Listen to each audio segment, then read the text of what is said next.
पिछले दिनों शर्मनाक एक फैसला चल रहा था, वो इद्दत के हवाले से था। इद्दत पर साल से जो किरदार कुशी की जा रही थी, ये ऐसे मसाइल है।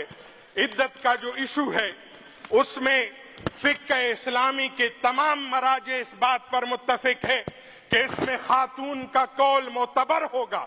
ये आप किस जमाने में रह रहे हैं कि आप न जमाने की हया है न माशरती हया है कि आप ये इल्जाम लगाना शुरू कर दे। फिक्र इस्लामी के तमाम मराजे इस बात की गवाही देंगे कि इस इद्दत में अगर खातून और मर्द के दरमियान इख्तिलाफ वाक़या हो जाए तो उस वक्त खातून का कौल मोतबर होगा। मुझे हया आ रही है आज अगर मैं इस पर बात करूं हैज और तोहर के मसाइल पर, और आप एक साल से अदालतों में इस मामले को घसीट रहे हैं। न ये माशरी रिवायात है न दीनी इक़दार है। यहां तक कि हमारे मुखालिफ है मौलाना फजलुर रहमान साहब, उन्होंने भी उस दिन कहा, उनसे सवाल किया गया, उन्होंने भी कहा मैं इस पर कोई बात नहीं करूंगा। वजह क्या है?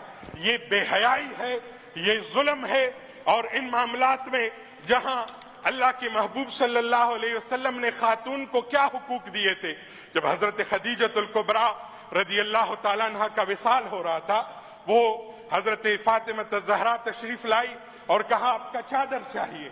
अल्लाह के महबूब के अल्फाज क्या थे? लो अरत्ते जिल्दी लाते, तो ये तो चादर की बात कर रही है, मेरा चमड़ा भी मांग ले मैं आपको देने के लिए तैयार हूं।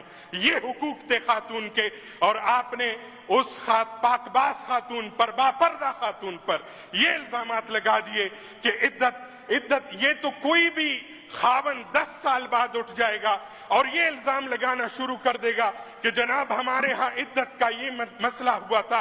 ये माशरे को किस सिमत ले जाया जा रहा है?